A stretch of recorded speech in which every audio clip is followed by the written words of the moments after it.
insyaallah ada jalannya, insyaallah, insyaallah, insyaallah ada. Bismillahirrahmanirrahim. Ada ni Bismillahirrahmanirrahim.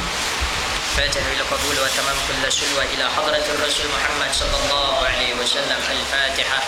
A'udzu billahi minasyaitonir rajim. Bismillahirrahmanirrahim. Alhamdulillahi rabbil alamin. Arrahmanirrahim. Maliki yaumiddin. Iyyaka na'budu wa iyyaka nasta'in. Ihdinas siratal mustaqim. Siratal ladzina an'amta 'alaihim ghairil maghdubi 'alaihim waladdallin. Amin. Alhamdulillahi rabbil alamin. Wassalatu wassalamu ala asyrafil anbiya'i wal mursalin wa ala alihi wa sahbihi ajma'in. Amma ba'd. Assalamualaikum warahmatullahi wabarakatuh. Pertamanya saya ingin mengucap ribuan terima kasih pada pihak surau dan seterusnya yang dihormati tuan pengerusi majlis dan yang dimuliakan hadirin dan hadirat yang dirahmati Allah Subhanahu wa taala. Sebelum kita belajar, saya ingin nak memberitahu dekat sini, bukanlah niat saya kita menambah ni untuk mengutip derma. Alhamdulillah kita dapat kutipan baru ni daripada sini. Saya sebutkan 2180. Tuan-tuan bayang, maknanya kalau kita nak tengok daripada tempat surau, orang kata bukan masjid, tapi kita boleh dapat bantuan banyak macam tu. Terima kasih banyak-banyak tuan-tuan di dalam usaha membantu kita membina pondok ini. Waktu yang lain-lain memang terbuka peluang untuk tuan-tuan follow up dan sebagainya. Tapi saya datang kali ini memang untuk kita menghabiskan masa ataupun saya punya waktu tu ada kosong. Saya fikir seeloknya saya penuhkan, sebab takut nanti bila dah terbina tu memang tak ada dah waktu macam ni. Mungkin sebulan sekali berterusan. Jadi insya-Allah kita ambil peluang ni. Itu tujuan kita insya-Allah. Kita dah sampai di dalam bab asbabut tayammum. Betul kan?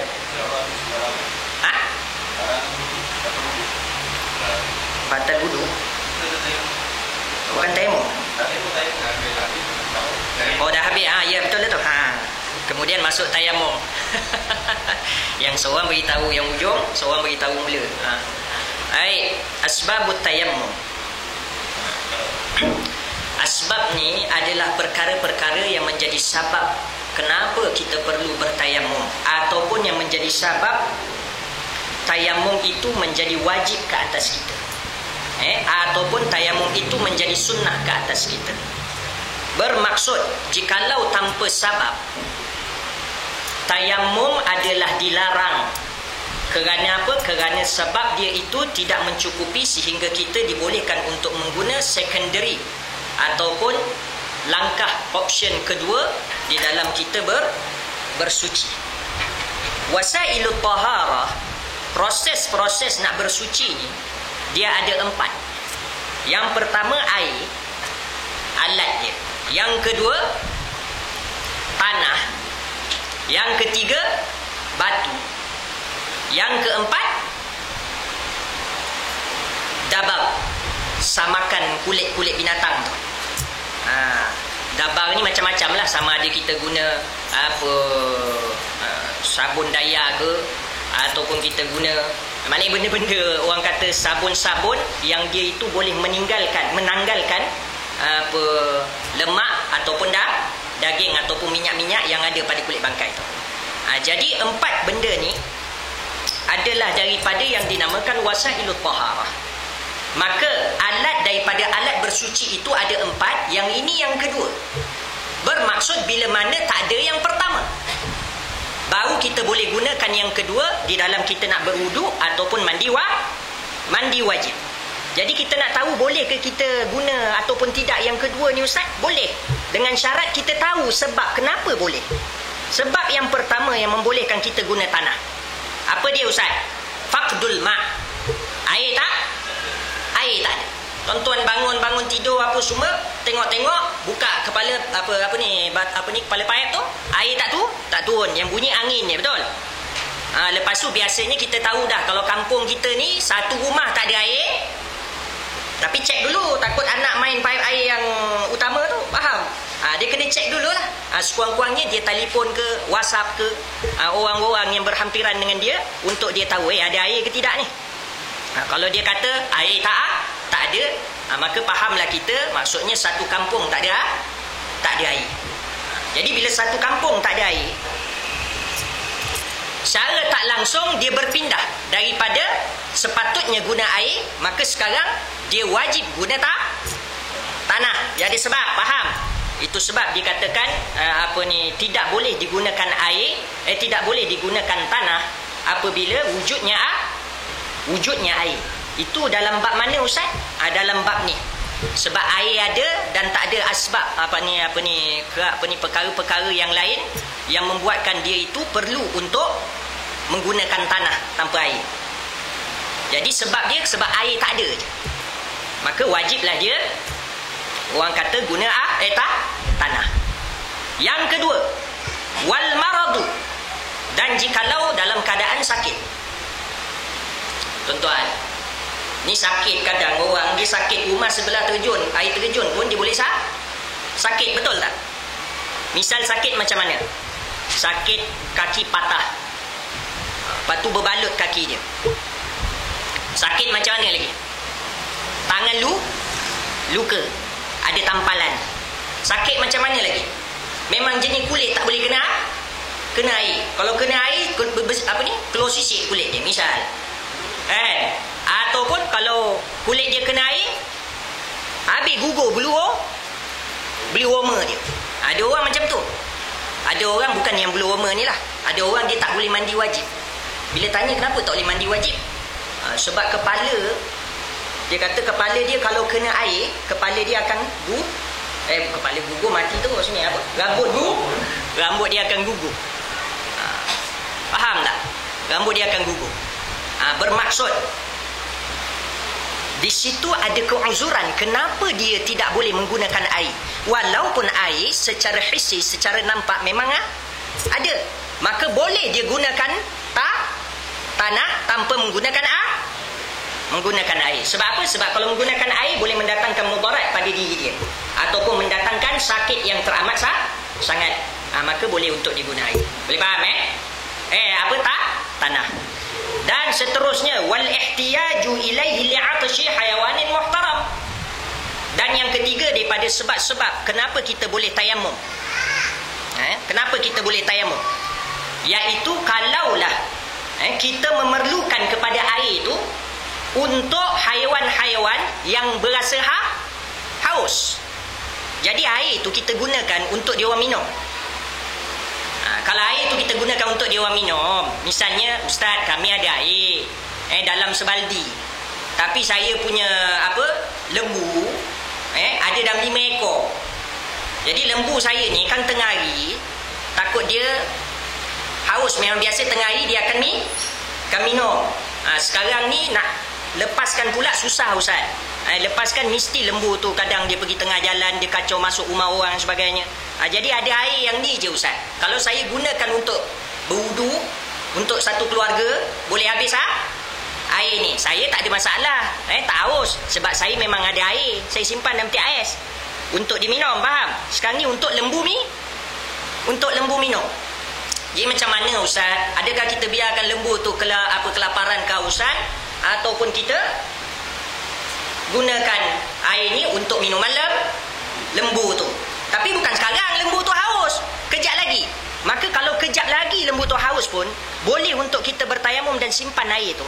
Apatah lagi kalau lembu tu memang tengah haus. Kita boleh bagi air yang kita nak wuduk ni, bagi kat lembu, kita pun bertayamum. Faham? Sebab apa Ustaz? Mulia benar ke lembu ni? Lembu ni adalah termasuk daripada binatang yang haram dibunuh. Binatang yang haram dibunuh sewenang-wenangnya, faham? Sewenang-wenangnya bunuh sebab nak makan, sembelih, tu tak ada masalah. Kan ada pula, alamak, kita tak boleh bunuh sewenang-wenangnya di hari raya korban ni. Sebab Ustaz kata dia binatang yang haram dibunuh. Tak, bukan, itu sembelih. Dan lagi satu, kalau bunuh pun binatang-binatang seperti kucing, hukum dia haram dibunuh. Binatang seperti apa-apa lagi lah. Seluruh binatang senang kita katakan dia haram dibunuh tanpa sebab. Faham tak tuan-tuan? Dia haram dibunuh tanpa sebab, termasuk rimau. Tahu rimau? Kita tak ada kerja kat sini, pergi holiday. Holiday sebab apa? Semata-mata nak bunuh rimau kat sarang dia. Orang kata tak ada kerja. Dia pun pergi. Pergi-pergi dia tembak kepala rimau tu. Rimau tu kat hutan tropika tu, faham? Ada ke hutan tropika? Ada faham? Jadi tak ada sebab kenapa kita bunuh rimau. Secara tak langsung hukum dia haram. Walaupun rimau tu binatang memudaratkan, tapi adakah dia memudaratkan kau? Rumah kau kat Bukit Rambai, yang kau pergi kat belah-belah Brazil tu apa pasal? Faham? Saya bantai je lah tropika, saya bantai Brazil lah macam tu. Saya tak tahu pun geografi dia. Maksudnya macam tu. Faham tak ni? Baik. Maka binatang-binatang yang haram dibunuh boleh kita berikan air. Padahal air tu air wuduk kita. Boleh faham? Tak haram. Tapi kalau binatang jenis binatang yang boleh dibunuh, maka hukum dia haram pula kita beri air tu, sedangkan kita nak guna air tu untuk berwuduk. Faham tak ni? Air dalam satu baldi, kita pergi bagi binatang yang boleh dibunuh. Tahu binatang boleh dibunuh? Kita pergi berikan pada binatang yang boleh dibunuh. Tuan-tuan, ni asal ni muka macam kena bunuh ni. Letih je pasal ni. Ni apa bunuh-bunuh ni Ustaz? Binatang yang boleh dibunuh, haiwan yang boleh dibunuh, haram kita bagi air yang kita nak wuduk. Faham? Apa dia Ustaz? Maka disebutkan dekat situ wa ghairul muhtaram, dan binatang-binatang yang jenis yang orang kata tidak haram dibunuh, binatang yang tidak dihormati, ayyahillu qatluh, maksudnya boleh kita bunuh. Faham? Siapa dia Ustaz? Yang pertama dia tulis situ, tarikus salah, binatang yang tinggalkan semayang. Ya Ustaz, macam tu lembu tadi boleh bunuh Ustaz? Tak, bukan. Tolong Bahlul tu simpan sikit. Faham? Maksudnya bila binatang tu manusia, ia pun termasuk daripada haiwan dah. Kita bahasa lembut haiwan. Binatang kita masukkan yang kaki 4 tu, yang melata tu. Tapi sebenarnya semua tu dinamakan binatang ataupun haiwan. Cuma kita ni haiwan jenis boleh cakap, jenis boleh berfikir. Haiwan yang jenis macam ni Allah lantik jadi khalifah. Tiba-tiba dah lantik jadi khalifah, dia pula tidak solat. Dia tinggalkan solat. Sebab apa? Sama ada sebab malas ataupun sebab memang dia mengatakan solat tu tak wajib. Manusia ni dia boleh untuk kita bunuh, betul tak? Bahkan wajib jikalau ada hudud dan cukup dengan saksi dan telah diberikan masa untuk bertaubat, masih lagi orang kata ketegak, maka siru ilal maqbar. Faham? Silakan berjalan ke kubur dengan pancung kepala dia. Betul tidak ni? Tuan-tuan, betul. Orang tinggalkan solat, hukum dia pancung. Jadi macam mana tu Ustaz? Kalau masalah dalam keluarga kita ada yang meninggalkan solat, kemudian air cukup untuk wuduk, tiba-tiba dia ni tengah kehausan Ustaz. Bukan kehausan biasa Ustaz, kehausan nak mati Ustaz. Misalnya sepupu dia ke, anak dia ke. Jadi boleh ke kita berikan air ni Ustaz? Kesian Ustaz, dia ni darah daging saya Ustaz. Kalau saya tak bagi air ni nanti apa kata jiran, apa kata ni dan sebagainya. Jangan kisah kata orang, kisah kata Allah. Maka dekat situ syariat mengatakan air itu hukum dia haram diberikan pada orang yang tinggalkan solat. Ini perit dia. Maknanya kalau dia mati dekat situ, biarkan dia mati sebab dia memang berhak mati. Faham? Nampak macam kasau. Tapi kalau tak ada kasau ni sikit-sikit ni, boleh kita tengok sekarang lah berapa ramai tinggal sembahyang. Faham ke tak ni? Sebab tak ada kasau dalam Islam, semua lembut. Baguslah tu, lembut tu bagus. Itu husnul khuluq, akhlak yang baik. Tapi akhlak yang baik ini perlu juga di situ ada perkara-perkara yang tunjuk, nampak di situ seolah-olah satu kekasaran. Tapi sebenarnya itu sendiri pun akhlak yang baik. Cara kita nak mengajar umat manusia umat Muhammad sallallahu alaihi wasallam. Boleh tuan-tuan? Cik banyak ni. Baik, lepas tu wazanil muhsan. Macam tu juga makhluk yang kedua yang haram kita bagi air. Faham tak ni? Maksudnya air yang tak cukup untuk diberikan, dia cukup-cukup untuk wuduk je, tiba-tiba kita bagi dia minum, yang ni baru haram. Kalau air tu dekat rumah kita macam loji satu taman memang cukup, ataupun air memang ada, kita nak bagi dia makan minum tak ada masalah. Understand? Jangan kata macam tu tak boleh. Ustaz, anak saya ni ada seorang ni malas benar minum. Minum pula semayang Ustaz. Jadi tak apa Ustaz, boleh saya tak nak bagi dia makan minum? Boleh, cuma tak wajib. Faham? Nampak beza tu? Boleh kita nak didik dia biar dia kelaparan. Kau nak minum, kau minum air kencing kau. Sebelum kau minum air kencing orang dalam neraka. Faham tak? Kau minum air kencing kau. Dalam neraka bukan air kencing je, sodit, nanah, apa semua nanti kau minum. Jadi sebelum kau kena azab macam tu, nanti kau tarik aku, baik aku tak payah bagi air pada kau, baik aku bagi air kat pondok Ustaz Syauqi misal. Ni bukan nak selit-selit. Faham tak ni? Pada tempat yang lebih baik, surau, baik aku letakkan dekat dalam bekas dabah, biar orang surau minum daripada kau minum. Buat apa? Misal, faham? Kalaulah air lebih, kalau air tu memang tak cukup untuk wuduk, haram bagi makhluk macam ni. Wazanil muhsan. Yang kedua, siapa yang kedua ni? Penzina ni ada dua. Satu penzina janda, maknanya dia dah berkahwin. Satu lagi penzina teruna ataupun dara. Tadi janda masuk duda lah, faham? Maknanya yang dah kahwin, sama ada tengah kahwin ataupun dah berpisah, dia tetap juga nama dia janda ataupun duda. Maknanya dia pernah kahwin dengan nikah yang sah. Maka penzina yang seperti ini, hukum dia rejam sampai mati, betul tak? Cukup saksi apa semua, dia patut kita rejam sampai mati. Tapi sebab kita tidak ada perkara-perkara macam tu, maka dia tak direjam. Ni saya bukan nak main-main ni, kang nampak ustaz ni cerita wuduk ni apa semua.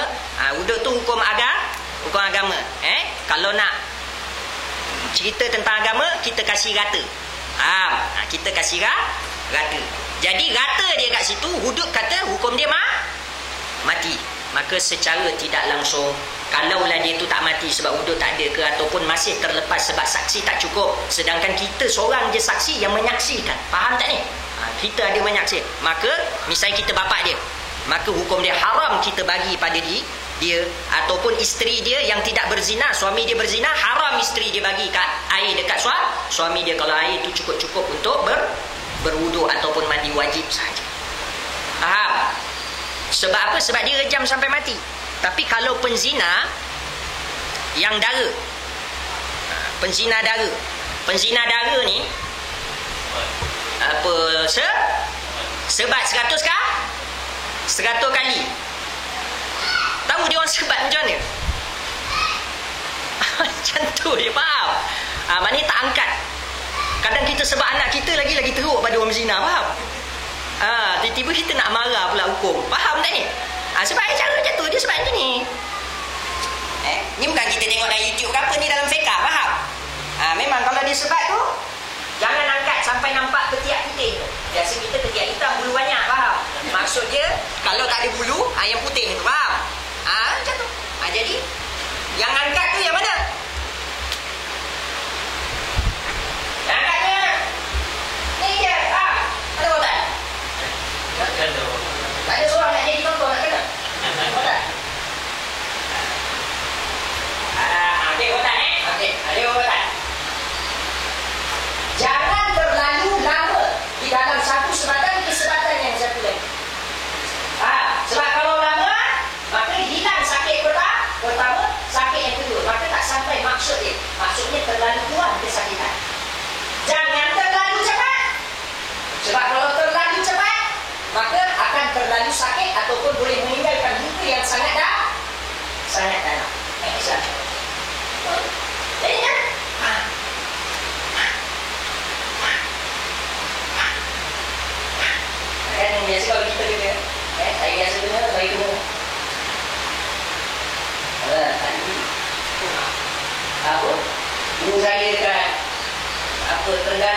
hafiz Quran, dia hutan 4 kali.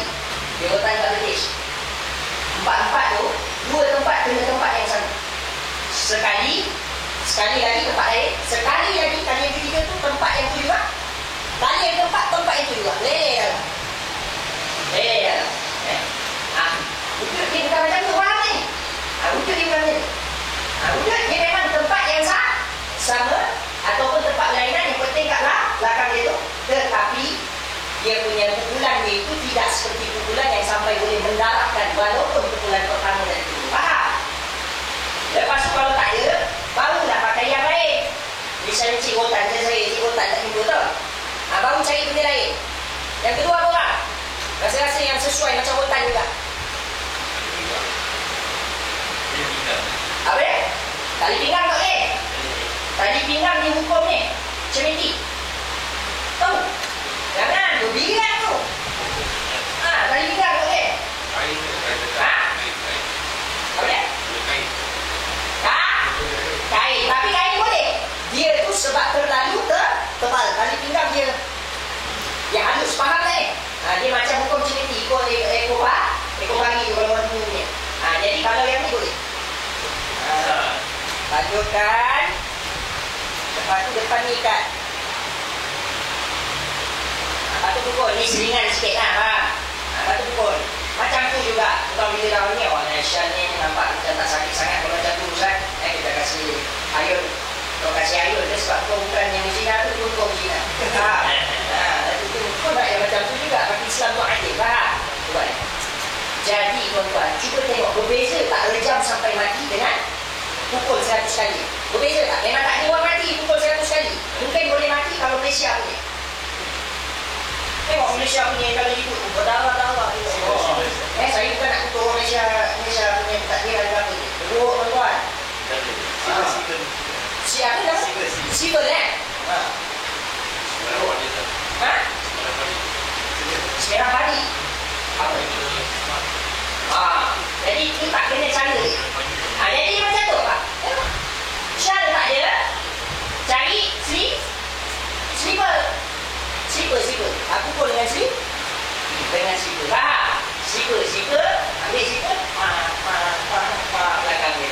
Macam itu tuan-tuan. Slipper bukan lompat. Faham? Lompat. Letak dalam belakang orang tu. Itu kalau dah tak ada alat-alat tadi, slipper pun jadi. Dia membawa maksud rotan. Slipper biasa, slipper getah kita tu, slipper Jepun tu. Yang itu. Sakit ke tak? Kamu boleh test lah. Tepuk belakang, jangan tepuk kepala dia, faham? Tiada hudud yang tepuk kepala, tapi ada hudud yang dia mengaibkan di muka orang. Takzir bukan hudud, takzir. Tapi kalau nak sakit punya memang tak ada main kat muka ataupun kepala, tengkuk ataupun dekat faraj ataupun tempat yang sensitif boleh bawa mati. Tak ada. Faham? Baik, tu lagi. Jadi tu. Nampak beza tak tu? Perit dia, nampak tak? Kenapa beza sangat Ustaz? Maknanya dia punya dosa tu tuan-tuan memang jauh berbeza. Yang ni sampai perlu mati. Faham tak? Yang ini hanya rotan je. Sebab apa? Sebab Allah telah memberikan kurniaan pada dia, maka seolah-olah dia berpaling daripada kurniaan tu. Dia pergi cari betina lain. Macam tu juga perempuan, dia pergi cari jantan lain. Ini sangat menghina hukumnya Allah Subhanahu Wa Taala. Maka hukum dia seolah-olah sama seperti orang yang murtad menghina agamanya Allah Subhanahu Wa Taala. Faham? Maka bersyukur dengan nikmat yang kita ada. Kasih sabar. Itu sebab Islam dia bolehkan kita kahwin 4. Kalau orang kata dah gelupur sangat, faham? Dah menggelupur sangat dah tak boleh dah ni. Seorang tak cukup. Misalnya isteri tengah pantang ke apa ke, boleh cari. Ini bukan nak menggalakkan poligami. Poligami tu hukum dia harus, bukan sunnah. Nampak beza tu? Harus, bukan sunnah. Orang semua bantai sunnah. Hukum dia harus. Dia ada sebab menjadikan sunnah. Tetapi asal hukum berlainan dengan kahwin, asal hukum memang sunnah. Berpoligami asal hukum harus. Perempuan boleh buat modal lah ni. Apa? Sekarang semua sunnah, tipu pun sunnah.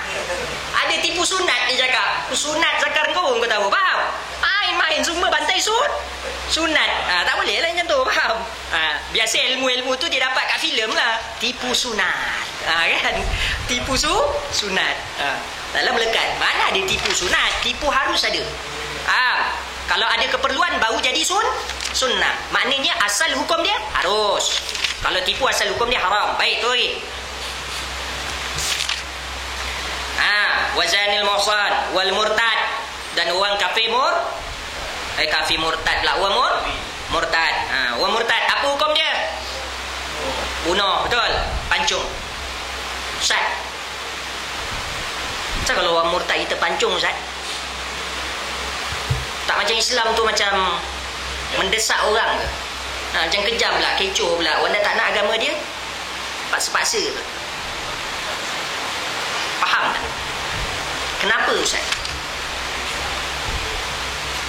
Bermaksud agama Islam ini, dia adalah agama yang tidak memaksa orang masuk. Tapi bila dah masuk, maka Islam itu ada tanggungjawab kepada individu. Maka diberikan hukum seperti ini supaya individu tu dia tak tapi kalau degil juga murtad, pancung. Apa manfaat dia, Ustaz? Ya, sebab Islam bukan setakat bertanggungjawab pada individu tu, bahkan dia bertanggungjawab kepada seluruh individu yang lain yang di dalam agama Islam supaya jangan murtad dan selama-lamanya dalam neraka. Maka kalau seorang dah tengok seorang mati, yang lain takkan buat. Betul tak ni? Kalau ada pun daripada 1000 terlepas 2-3 orang. Sekarang ni 1500 orang terlepas. Faham tak ni? Sebab apa? Sebab tak ada benda-benda yang macam itu yang orang kata ni syariat. Sebenarnya kalau kita tengok kat situ, tuan-tuan, agama Allah SWT ni rahmah. Dia kasih sayang. Dia kasih pada hamba dia tu. Dia tak nak hamba dia yang dah rasa nikmat Islam tiba-tiba nanti dibakar dalam api neraka selama-lamanya. Dia tak nak. Dia tak nak. Tu sebab dia buat tu bunuh. Sebab orang paling takut mati. Tapi bila tak tu jadi macam tu. Faham? Itu rahmah dia. Nampak kejam pada rahmah. Sebab seorang mati, 10 lagi terselamat daripada selama-lamanya dalam neraka. Itu pun sebelum bunuh dia suruh taubat.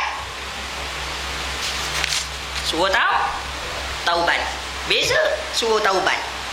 Dah tak taubat juga, nasib engkau lah. Yang penting jadi orang kata zajran, sebagai peringatan kepada yang lain. Boleh tu lagi. Wal murtad wal kafir wal harbi. Ni kafir harbi. Kafir harbi ni kafir yang mana apa definisi dia? Alladzi la sulha lahu ma'ana. Yang mana tak ada perdamaian di antara kita dengan dia. Tak ada kebajikan langsung di antara kita dengan dia. Ini orang kafir. Yang harbi. Macam Israel dengan Palestin. Kan? Israel ni kira harbi. Mana ada maslahat dekat situ dah. Semua yang datang mudarat. Maka kafir macam ni, tiba-tiba lah kita jalan kat mana-mana, kok tiba ada orang Israel seorang dekat sini, kan? Orang Israel tiba dia tengah kehausan.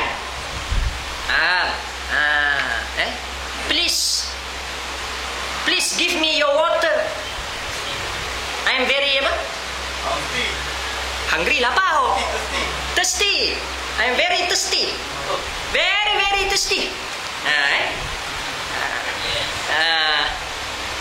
And near to death. Antai lah. Dah nak mati dia kata. Memang kita tengok pun rupa dia nak mati misalnya. Maka dekat situ, tuan-tuan, air tu buat wudu. Faham? Kita bagi kat air kat dia, air ludah, faham? Tui ke muka dia, faham? Kau dah bunuh orang Palestin, kau kecoh nak air aku pula. Faham ke tidak ni? Saya bukan mengajar kasau ni. Itu janganlah, lupakanlah. Faham yang ludah tu. Tapi maksud macam tu.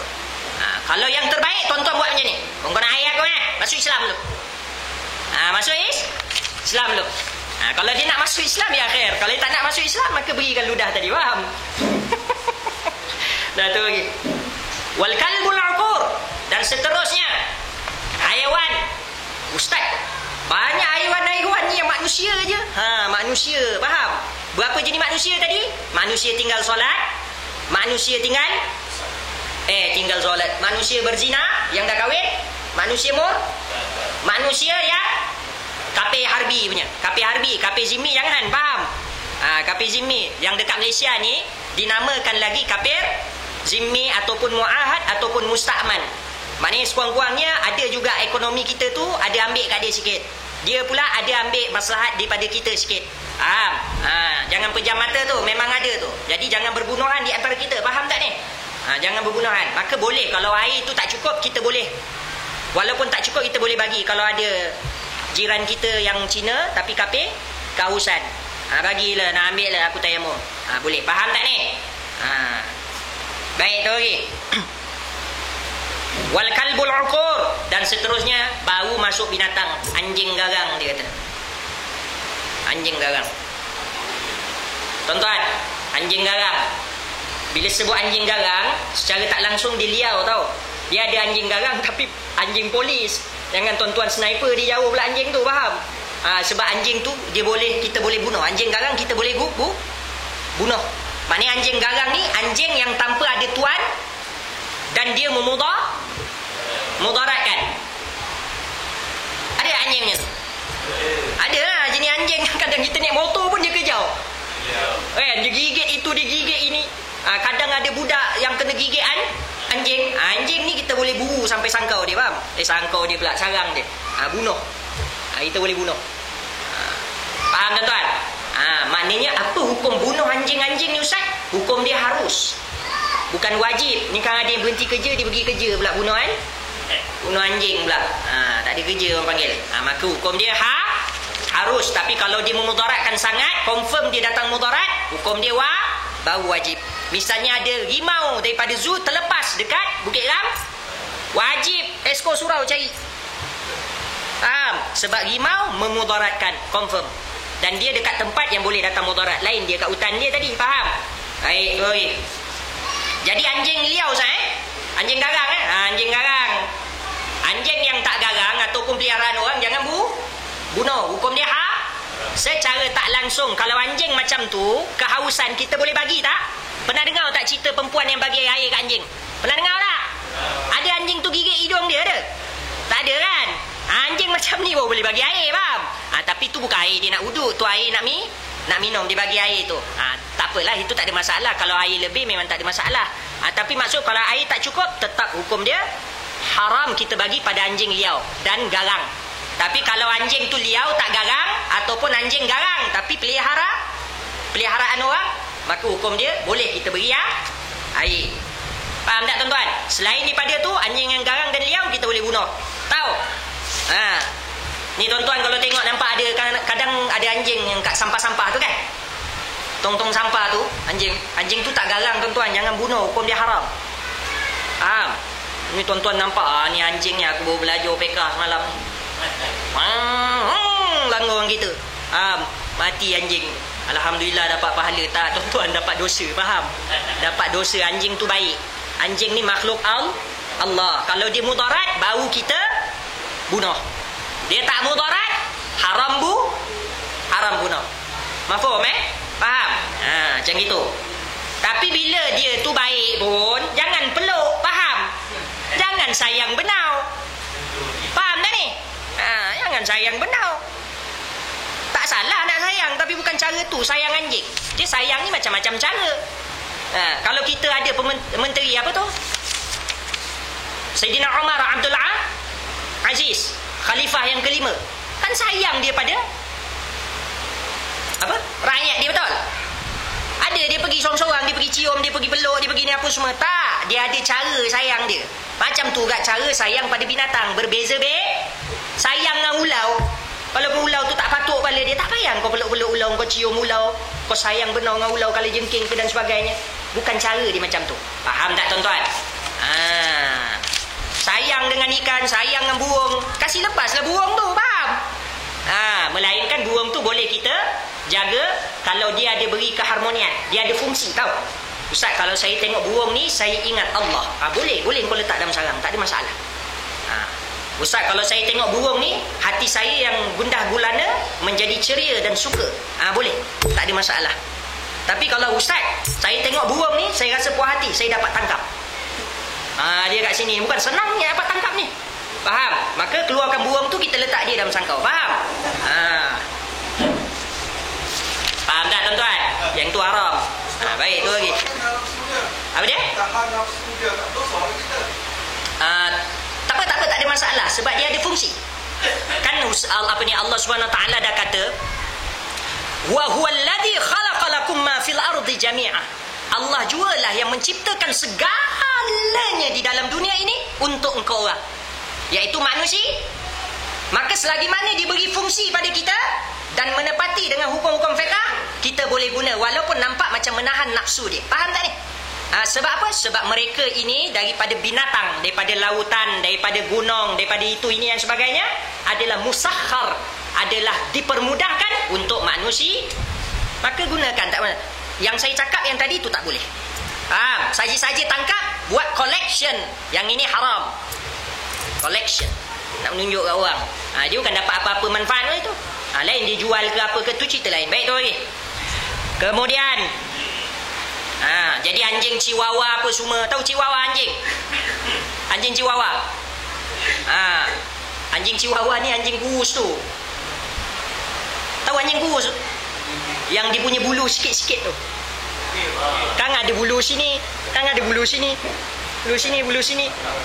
Yang bulu keding tu. Yang tu jangan bunuh, faham? Itu dah letak liau. Tak garang pula. Kita tengok ni, alhamdulillah ni, aku mampu bunuh ni. Dia pun pergi pijak habis patah rusuk orang tu. Hukum dia haram. Walaupun dia anjing, layan sebaik mungkin. Faham? Cuma jangan peluk. Saya ingat tu. Baik tu lagi. Wal khinzir. Kemudian seterusnya babi. Khinzir ni, tuan-tuan, dia tak kata khinzir yang garang. Ada yang kata khinzir yang garang? Tak ada kan? Maknanya khinzir tu kalau dia tak liar ke, dia tak garang ke, dia garang ke, dia liar ke, macam mana ke, yang penting bukan peliharaan orang. Jangan kita masuk dekat dalam rumah Cina, dia ada piara khinzir situ, kita pergi bunuh pula. Itu jangan, tu boleh bawa berbunuhan, faham? Yang ini boleh kita bunuh. Misal tuan-tuan, misalnya macam dekat Sabah Sarawak, dia kadang ada babi yang katik tu. Babi katik. Yang kecil tu, yang kecil itu nampak comel tu, yang ada dalam cerita kartun apa semua tu kan. Kau comel ke, kau tak comel ke, boleh bunuh. Faham? Boleh bunuh. Babi apa? Babi pink ke, babi katik ke, babi tunggal ke, babi hutan ke, ini semua boleh kita bunuh secara tak langsung.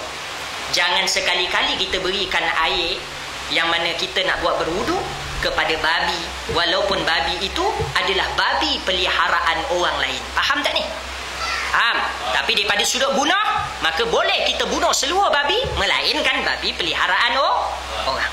Boleh faham jadi babi boleh, walaupun babi comel macam mana, dia reben ke apa ke, dia buat reben dia sendiri ke apa, boleh kita sniper dia jauh. Faham? Asal Ustaz, babi ni tak mulia ke? Tak. Semua makhluk Allah ada kemuliaan dia, ada fungsi dan ada kebaikan dia. Tetapi babi itu kita layan sebegitu kerana mudarat yang ada pada babi itu terlalu besar. Boleh merosakkan dan orang kata memberi penyakit yang macam-macam pada diri kita. Antara penyakit dia, takut-takut perangai macam babi. Faham? Itu dia. Kalau kita duk selalu telan. Minta maaf. Baik tu lagi. Dah boleh faham? Itu 6 jenis binatang yang boleh bunuh, yang haram kita bagi air. Selain tu kuda. Apa lagi? Yang kehausan apa lagi? Monyet. Tapi monyet ganas pun dihukum anjing ganas tau. Ingat tu. Jangan mesra benar dengan monyet, kan kena gigit tengkuk kan, baru tahu. Monyet. Apa lagi? Apalah, semua binatang. 6 ni sahaja yang kita tak boleh berikan air tu. Ada lagi binatang yang kita tak boleh juga. Nama dia fawasik. Jenis-jenis geng-geng fawasik. Tahu fawasik apa? Binatang macam tikus. Macam tikus ni, tikus boleh tak kita bunuh? Boleh. Tapi dia tak sebut pun fa'run, Ustaz. Memang dia tak sebut sini, dia sebut satu-satu banyak, faham? Maka maka dia termasuk dekat situ binatang fawasik, binatang macam tikus. Jangan pula kita ada air dalam satu baldi, orang pun tanya, ni apasal apa tak berwuduk ni. Dia pun kata, alah tak apalah, banyak lagi tikus-tikus kat rumah ni yang sedang dahaga, biar oleh dia minum air kat situ, minum. Kita ni rahmah, kita ni kena rahmatan lil alamin, keseluruhnya kita kena rahmah. Maka kena rahmat dekat situ, tapi dengan cara dia. Binatang itu binatang yang mendatangkan mudarat. Busuk satu, kotor satu, kan ada dah bunyi dah dia punya penyakit tu kan. Kencing dulu ada ke kencing tikus? Maknanya akhirnya pun dah 2-3 tahun ni baru kencing tikus. Maka binatang macam ni jangan kita bagi air kat dia. Maknanya binatang macam ni secara tak langsung boleh bunuh, Ustaz. Ya, boleh bunuh, tapi jangan azab. Binatang-binatang yang saya kata boleh bunuh tu jangan azab, faham? Ini cabut kuku, cabut taring, cabut bulu mata, geram benau dia dengan tikus tu. Lepas tu baru dia bunuh. Maka dekat situ terus bunuh, ataupun orang kata apa?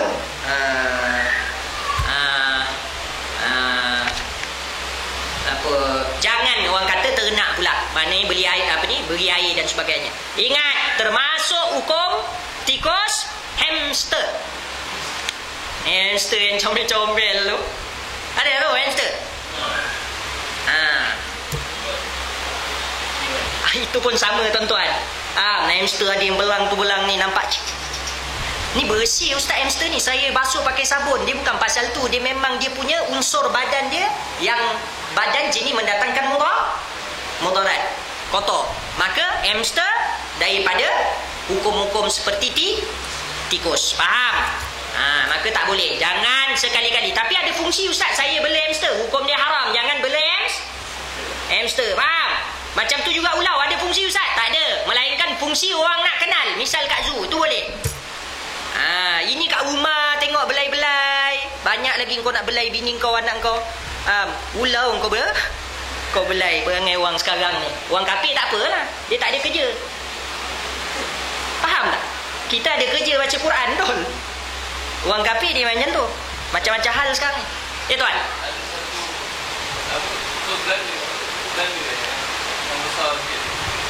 Tikus Belanda? Tikus Belanda ni macam mana tuan?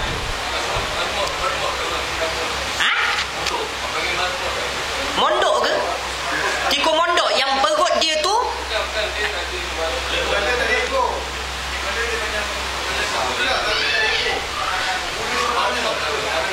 bulu dia ada warna?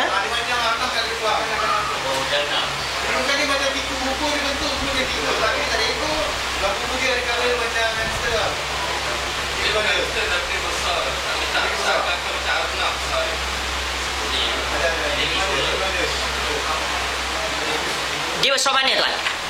Dia macam arnab juga lah.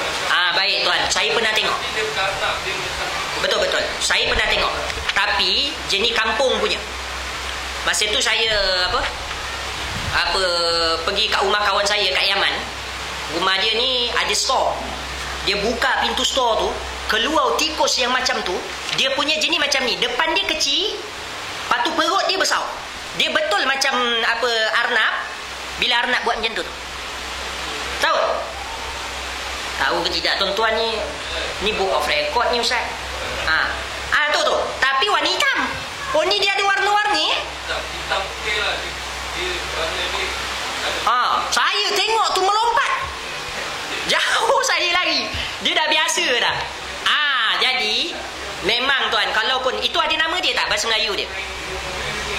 Bahasa orang putih dia apa? Kau tahu ke? orang kata tikus Belanda ni. Ya. Tikus Belanda orang panggil. Alah. Saya tak tahulah itu tikus ke tidak. Tapi kalau memang tu tikus, dia keluarga hamster, kan? Hukum dia haram kita piara-piara macam tu. Kalau kita piara arnab tak apa, dia ada fungsi, kita boleh telan lepas tu. Yang kalau Dia makan sayur. Betul dia makan sayur. Dia makan ubis. Dia ustaz ni, dia panggil dia angkus, kacukan anak dan tikus. betul ni? Panggil dia angkus. Kacukan anak dan tikus. Kita tengok ada ni. Okey, tak apa. Tak apa. Baik. Dia kacuk. Sekarang ni saya bagi tahu hukum. Betul ke tuan? Dia jenis kacuk. Ke memang dia ada muncul-munculnya tu? Saya belum keluar, saya sendiri belum keluar Ustaz. Oh ya. Ustaz ni. Dia hitam putih, kalau dia hitam putih. Dia memang korek tanah bila dia ikut. Bahaya tu. Okey memang tak ada khilaf memang yang macam tu Baik. Jadi kalau masalah dia binatang yang orang kata arkus ni, bunyi rakus ni menakutkan. Binatang jenis macam ni, kita tengok binatang kalau mengawan. Binatang dia kalau mengawan, apa kaedah yang ulama letak pada binatang yang mengawan? Maka binatang yang mengawan ni, kaedah dia ulama meletakkan dekat situ, jikalau binatang dengan binatang bersama, maka keluar anak ni ikut hukum siapa? Bapa ke mak ataupun dia ikut hukum yang macam mana? Kalau macam kita manusia bapa kan, dan kemudian kalau kita manusia mengikut asyraful abawain, iaitu yang paling mulia daripada kedua ibu bapa kita. Misal orang kafir, orang kafir pula, Yahudi kahwin dengan Islam, okey? Maka anak tu dia ikut agama mana? Agama maknanya yang paling mulia daripada bapa dia. Tapi kalau binatang, dia ikut aqbahul abawain. Dia mengikut hukum yang paling kotor daripada mak bapak dia. Maknanya yang paling dijijikkan dalam syariat mak bapak dia. Jadi arnab dengan tikus, yang mana jijik?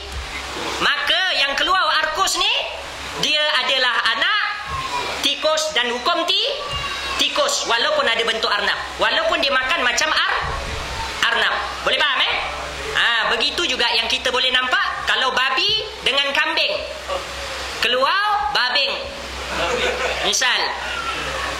Maka dekat situ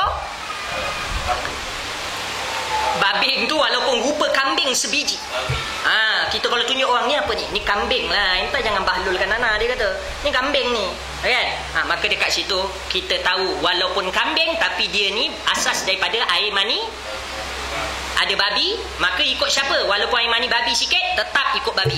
Macam tu juga ni tetap ikut tikus, kalau dia memang daripada kacukan tu tadi. Yang macam tu saya boleh senang bagi hukum, sebab saya tak tahu jenis binatang macam mana. Kalau memang kacuk, betul lah tu. Tu apa pasal? Ada arkus?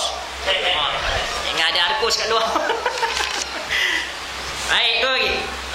Sedih benar tu kau jumpa arkus kan. Baik tu lagi. Sikit lagi wal khinzir wa syurutut tayammum 'asharatun. Tumpu tuan-tuan. Syarat-syarat tayammum pula ada 10. Ni 15 minit lagi. Syarat tayamum tadi, kenapa boleh ke tidak kita tayamum Ustaz? Itu 3 perkara membolehkan kita tayamum ataupun tidak. Sekarang ni kita nak tayamum pula Ustaz. Apa syarat-syarat dia? Apa dia punya tanda-tanda yang menjadikan kita tu akan bertayamum? Yang pertama, an yakuna biturabin, mesti kau tayamum guna tanah. Dan maksud tanah ni tanah yang lahu ubar, tanah yang ada debu. Mesti guna tanah yang berdebu. Tanah tak ada debu, maka tak boleh. Misal tanah apa tak ada debu? Tanah lumpur. Tanah apa tak ada debu? Tanah liat. Tanah apa tak ada debu? Ni semua walaupun nama tanah, dia macam tadilah keluarga-keluarga dia kan, tapi dia tidak ada debu. Maka hukum dia macam mana Ustaz? Dia tidak sesuai dijadikan tayamum. Maka dengar, tanah dan debu daripada tanah, debu daripada abuk tak boleh, debu daripada batu yang kita hancurkan nanti ada debu tak? Itu pun tak boleh. Apa lagi debu? Apa lagi? Cepat tuan-tuan, cepat. Abuk kayu tak boleh. Dia sarang anak-anak ada 2. Satu sarang anak-anak buat dekat almari, betul? Satu lagi sarang anak-anak buat dekat tanah dalam hutan. Kadang kita nampak terbonggol, betul? Dia macam busut, betul? Yang kat almari tu kalau kita pecahkan, kita buat tayamum, tak boleh. Sebab apa? Bukan sebab dia sarang anai-anai, sebab dia tu debu terhasil daripada debu kayu. Kalau yang kat dalam hutan ni kenapa boleh? Sebab dia daripada tanah, maka boleh. Tapi yang tebuan tanah punya tebuan punya tu jangan, sebab dia campur tai. Yang tu dia jadikan gam. Itu jangan, tu dah kotor. Maka yang macam tu boleh. Faham tuan-tuan? Tanah yang macam tu. Jangan pandai-pandai belakang kita naik kapal terbang. Kan? Air tak ada. Lepas tu tanah pun tak ada. Kan? Kadang orang Melayu kita, faham? Melayu kita, dia pergi kat tempat dia duduk tu. Ada naik debu ni. Faham? Dia naik debu, dia buat ni. Perempuan dah tak dapat tengok. Faham? Ni misal tempat dia duduk. Dia pun tepuk. Dia pun tayamum dengan debu. Dengar sini. Dengar. Debu adalah hanya daripada debu tanah. Itu mazhab Syafi'i, Ustaz. Kami ada mazhab lain. Ya khair. Mazhab Maliki mengatakan setiap debu yang ada asas semula jadi, dia daripada yang semula jadi, maka boleh kita buat tayamum. Sekarang ni yang kat tempat duduk tu semula jadi ke tidak? Tak, itu debu bonggong kau. Faham tak ni? Debu tu tak semula jadi. Ada debu bonggong, ada debu kain, ada debu sampah, ada debu macam-macam. Lepas tu dia pergi tepuk. Entah orang kafir yang seksi pernah duduk situ bonggong berair ke apa dan sebagainya. Kau pergi tepuk, lepas tu nak bertayam, tak boleh. Ustaz, saya buat macam tu sebab saya nak solat, Ustaz. Kan? Saya nak menjalani ketaatan pada Allah. Kalau tak, saya tak buat macam tu. Ustaz marah pula ni. Ustaz tak marah. Cara tak kena. Faham? Cara tak kena. Dah buat macam tu tak apalah. Tapi lepas tu, sekarang ni dah tahu debu yang tu tak dimaafkan. Tu debu sampah orang panggil. Faham? Debu habuk. Orang tak panggil debu, orang panggil habuk. Yang itu jangan. Sekali.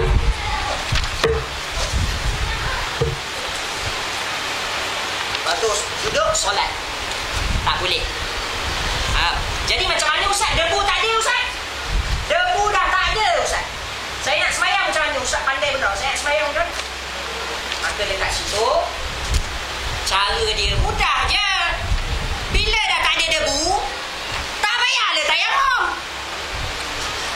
Apa susah ni? Faham tak? Bila kita di suatu tempat 40 orang tak cukup, tak payahlah Jumaat yang pun mengerabah, Ustaz. Yang dekat rumah kita pun ada berapa ramai yang beratus-ratus pun tak pergi sembahyang Jumaat. Kat situ pun nak mengerabah pula. Dan berapa orang, 3 orang, 4 orang nak buat Jumaat tu tidak. Faham tak ni? Maksudnya dekat situ, bila syarat tidak mencukupi, maka tidak perlulah dilakukan. Bila syarat untuk tayamum tidak mencukupi, maka tidak perlulah dilakukan. Mafhum ke tidak ni, tuan-tuan? Mafhum? Jadi dia pun semayanglah. Duduk terus semayang. Semayang. Setelah habis dia solat tu, maka dekat situ sembahyang dia dinamakan sembahyang hormat waktu. Dan sembahyang dia juga dinamakan, kalau bahasa fiqh dia, faqidut tahurain. Semayang orang yang tak ada wuduk, tak ada tayam. Maka semayang seperti ini kena qada tak, Ustaz? Qada. Oleh macam tu baik saya buat macam tu tadi. Kau buat macam tu pun kena qada juga, bahkan berdosa. Tak kau semayang dengan cara ni tu, faham tak ni? Dah lah berdosa, kau memang kena qada. Kau nak yang mana? Jangan susahkan diri, nanti kau faham. Apa dia? Kalau debu tu kita bawa, boleh bawa sampai. Boleh? Debu tuan nak bawa daripada Malaysia punya? Bawa naik kapal terbang? Boleh? Boleh jual. Nak jual pun boleh. Misalnya orang kat situ tak ada debu kan, dia nampak tuan ada debu saya nak beli ni, secawan berapa tuan? Tuan pun kata secawan ni ikut pasaran je. Ikut kalau pasaran pasar malam dalam RM2. Sekarang ni kita bukan pasaran pasar malam punya, kita pasaran atas kapal terbang. Jadi tayamum sambil ditemani pramugari, dia mahal sikit lah. Faham tuan kata. Jadi misalnya berapa ni tuan? RM5. Ni RM5. Boleh. Wajib dia beli kalau dia ada RM5 tu, faham? Tapi kalau melampau sangat, lebih daripada pasaran dekat atas kapal terbang tu, maka hukum dia tak wajib dia beli. Dia boleh terus semayang tanpa tayamum. Faham Nampak tu? Macam gitu. Saya boleh satu tempat yang sama atau kita ambil tempat yang berbeza. Contoh, ambil satu tempat kau. Sini juga boleh tangan. Boleh, tak ada masalah.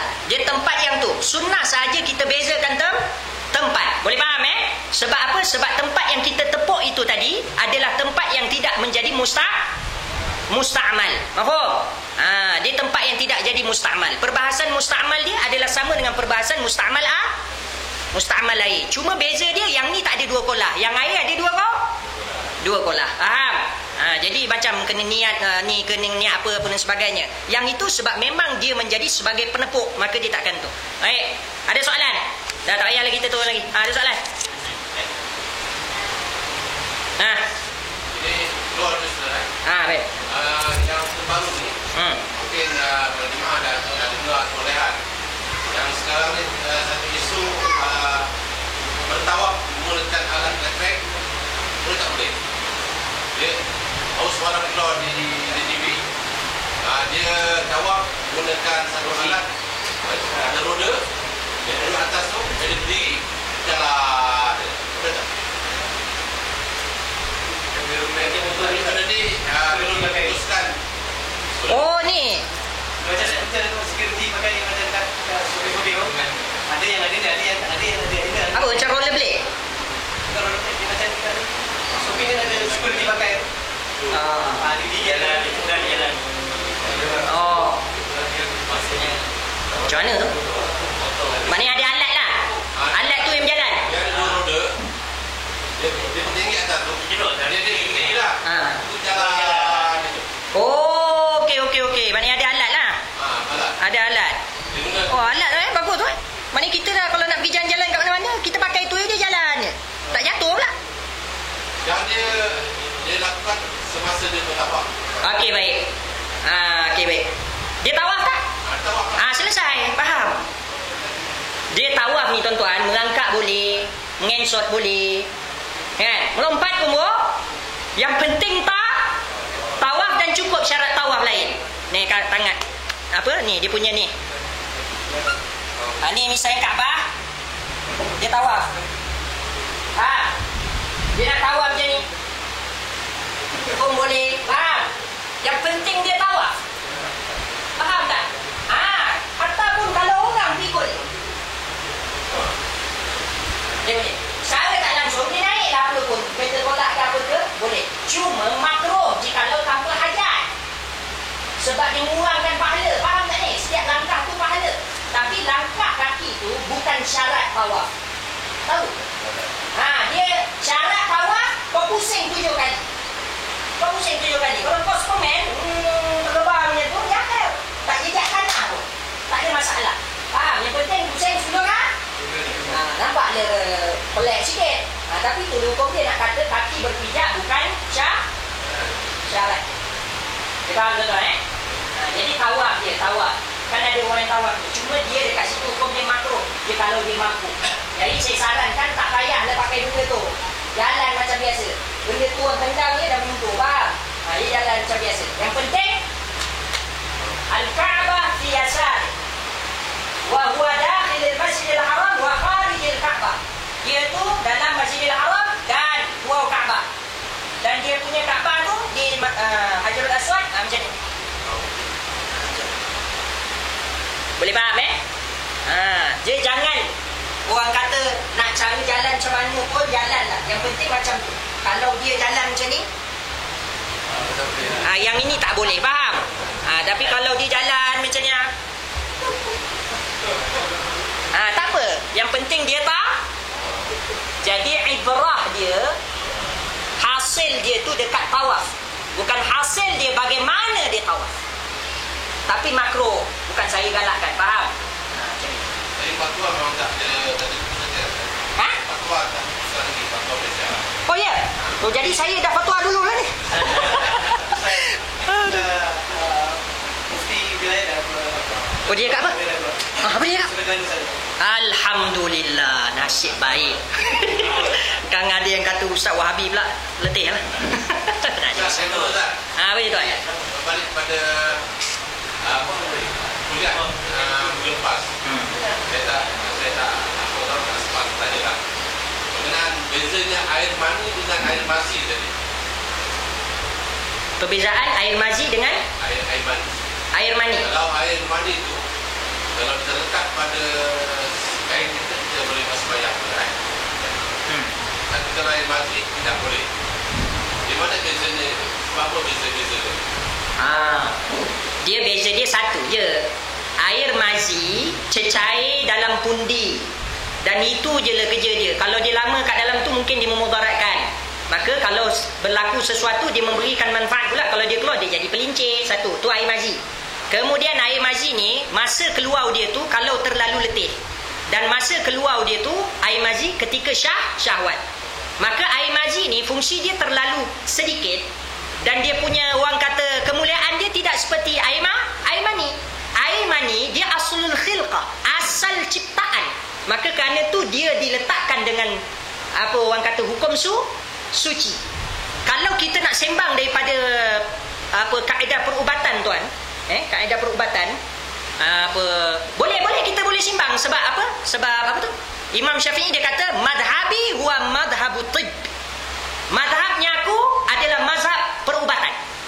Maknanya apa yang golongan perubatan nampak elok, maka kita pun akan nampak elok. Jadi, kenapa kita menampakkan air mani itu adalah suci dan elok? Kerana memang air mani dia tidak ada mudarat. Air mazi dia ada mudarat. Itu sebab dia letak hukum najis supaya kita hindarkan. Air wadi dia ada mudarat, dia letakkan hukum najis, patutnya kita hindarkan. Air kencing apatah lagi. Faham tak ni? Kenapa air mani tu? Tidak. Kalau nak sembang dia punya kaedah sains dia, itu tuan-tuan rujuk sendirilah, saya bukan gerti, faham? Tapi kenapa dia suci Ustaz? Sebab dia tiada mudarat. Faham? Tapi boleh tak kita minum air mani itu Ustaz? Tak boleh.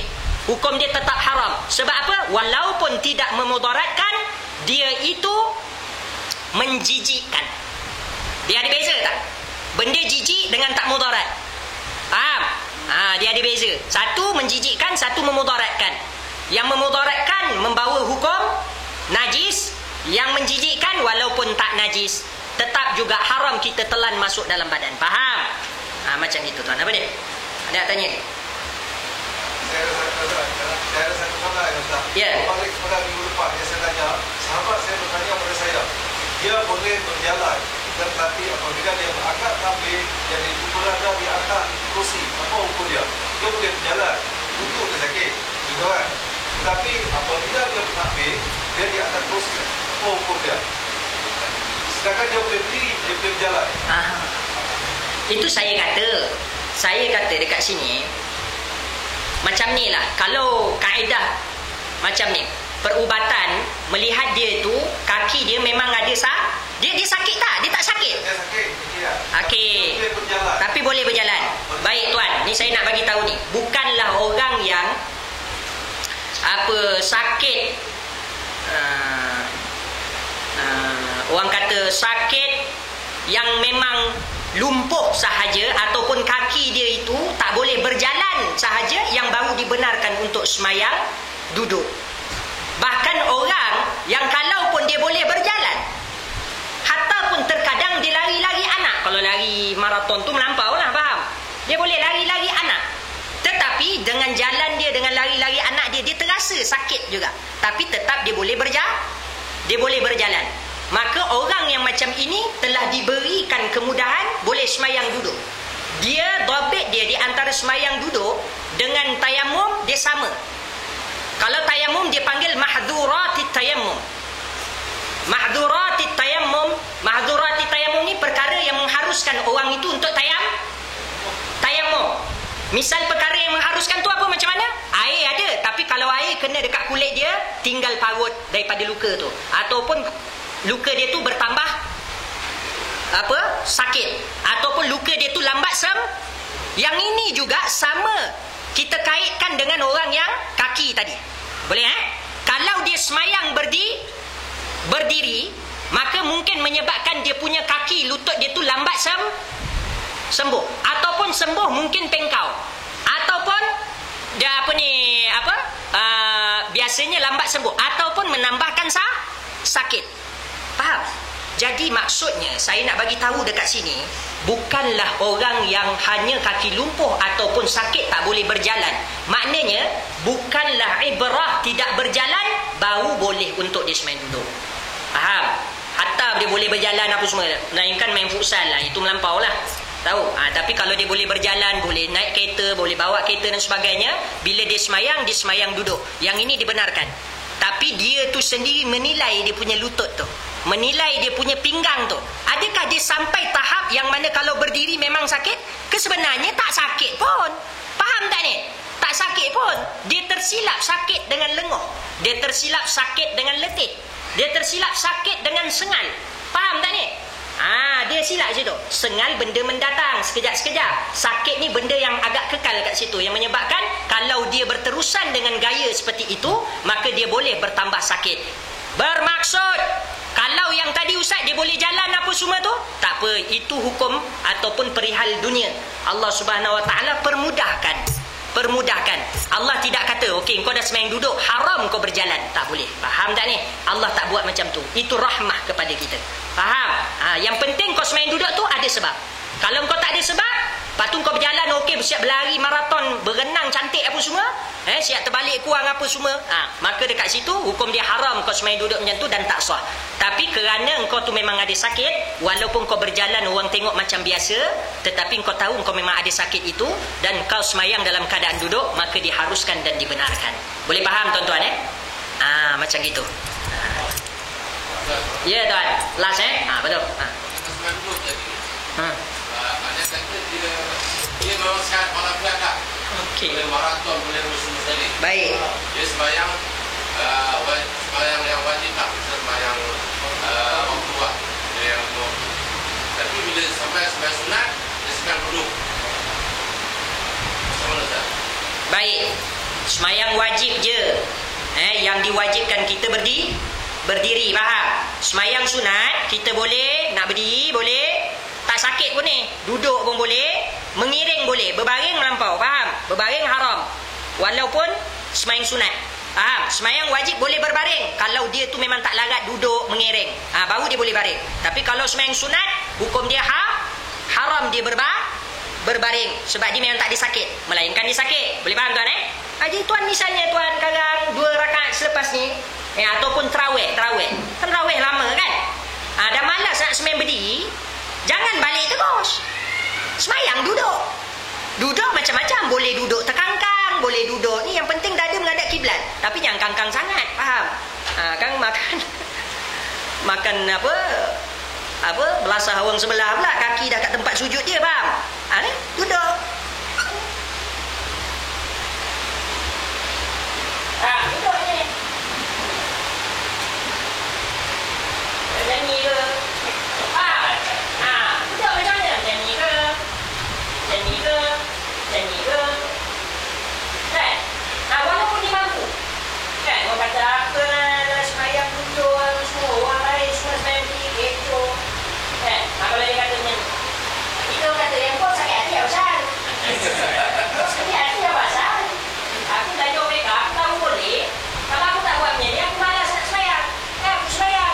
Kau yang bising tadi, kau dah 4 rakaat, aku yang 4 tinggal. Faham tak ni? Dia pun tak sembahyang. Faham tak ni? Dia kecoh orang sembahyang duduk. Dia sembahyang. Kalau larat, sembahyang berdiri. Kalau tidak, sembahyang duduk. Cuma dekat situ, dia mendapat pahala separuh. Dia kurang sikit. Faham? Tapi kurang-kurang, elok daripada langsung tak ada. Faham? Ulama kata, man la yatruku kullu, la yatruku jundu. Siapa tak dapat semua, jangan tinggal semua. Tak dapat pahala diri, jangan tinggal langsung. Bagi mak, dapatkan pahala sembahyang tu. Boleh tuan-tuan Kan jangan rawatib kan duduk berjamaah pula. Takut pula saya. Tapi tak apalah, buat je lah. Kita bukan nak menganjurkan malas di antara sesama kita ni. Kita nak menganjurkan supaya sensitiviti tu hilang. Faham? Teruskan berdakwah, jangan segan kalau sembahyang duduk. Okey. Macam itulah sembahyang, tapi sembahyang sunat ingat Yang wajib sama ada zuhur, maghrib, isyak. Apa satu lagi? Subuh. Kemudian qada, kemudian nazar, kemudian Jumaat, kemudian macam-macam yang sembahyang wajib, itu semua dia hukum dia haram duduk, melainkan tak mampu. Wallahu a'lam. Saya rasa setakat ayat tuan. Tadi soalan tu, ada dia nak tanya pada takbir waktu ihram. Masa takbir. Oh, dia nak takbir berdiri ke duduk? Dia mungkin yang mengatakan dia duduk. Kalau dia kata berdiri, mampu dia bagi yang mampu berdiri. Jadi ada setengah pandangan mengatakan ketika takbir tu dia sebabkan dia boleh berjalan. Kalau dia wajib dia katakan dia kena berdiri waktu bertakbir. Dan sebab takbir dia duduk. Ada setengah pandangan itu. Pandangan itu lah.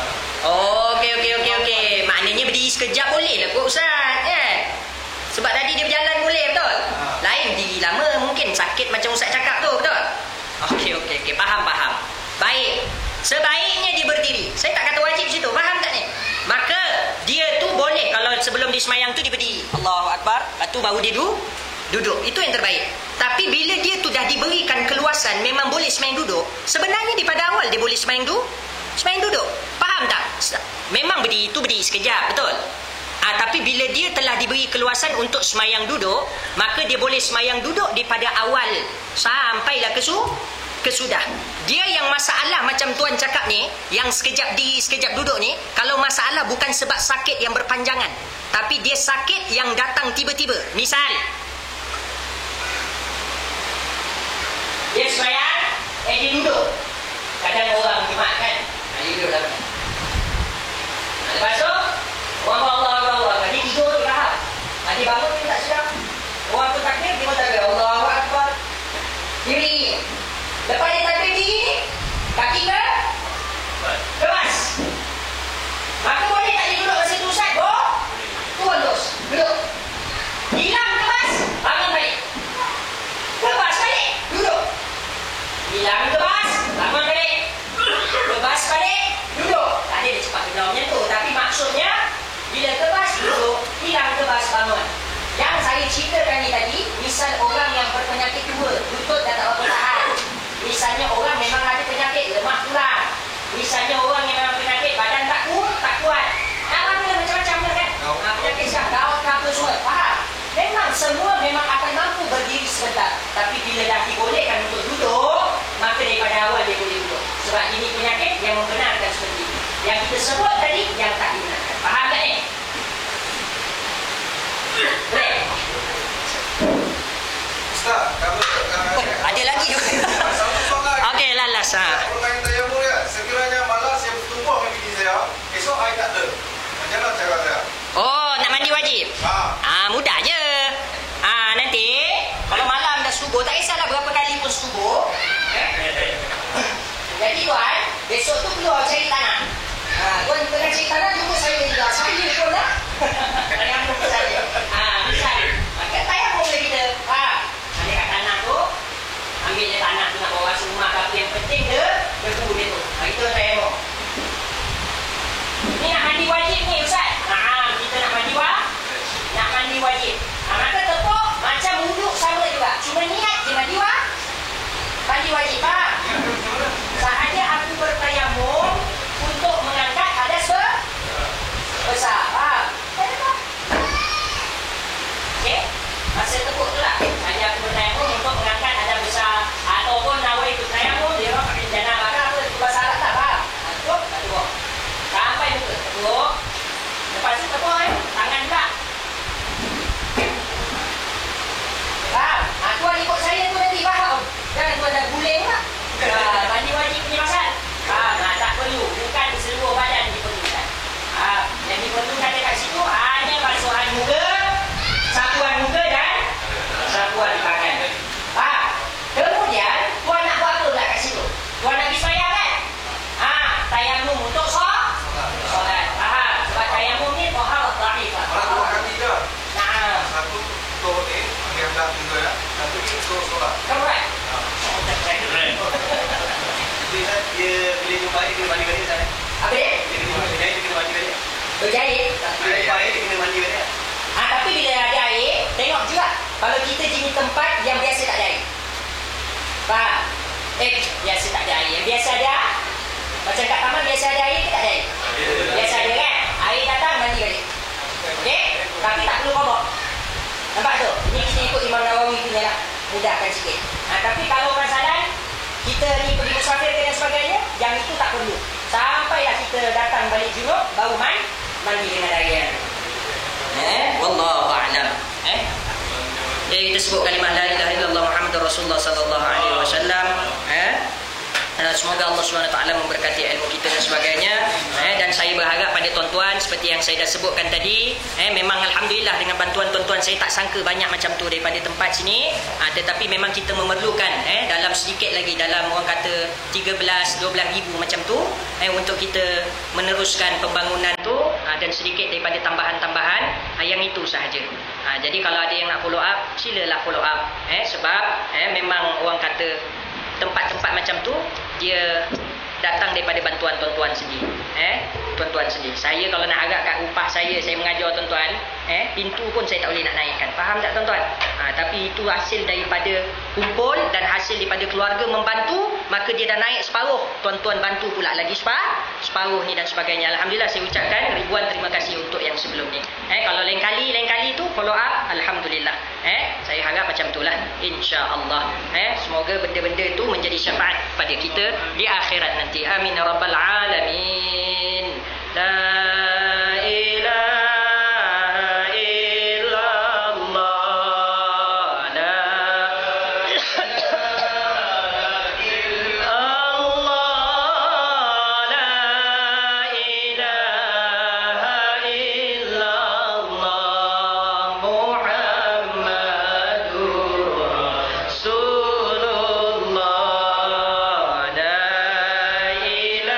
Rasulullah, la ilaha illallah, la ilaha illallah, la ilaha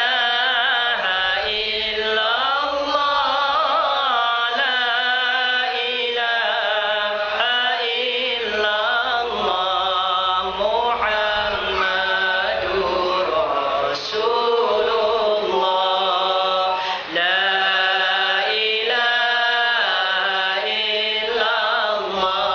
illallah, la ilaha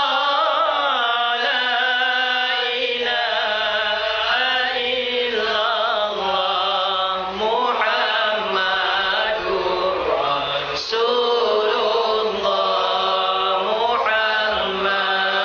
Rasulullah, Muhammadur Rasulullah, Muhammadur Rasulullah. Sallallahu alaihi wasallam Muhammadin wa ala alihi wasallam. Alhamdulillah rabbil alamin. Fatiha bi sayyidina Muhammadin syabina Muhammad bin Abdullah ila rusul nabiyyil muqaddim wa ila rusul al-hatta ila rusul al-syafi'i ila al-mu'allif sallallahu alaihi wasallam rahimahullah. Ta'alina futuh al-arifin faqihna fi din faraj an muslimin ja'alna min at-tawwabin wa rujna bi hujjati itibana sayyidil mursalin. Timna bil husna wa radin 'anna fi khairin wa lutfin 'afiya ila hadratin nabi Muhammad sallallahu alaihi wasallam. Al-Fatiha. مالك يوم الدين إياك نعبد وإياك نستعين اهدنا الصراط المستقيم صراط الذين أنعمت عليهم غير المغضوب عليهم ولا الضالين آمين. السلام عليكم ورحمة الله وبركاته.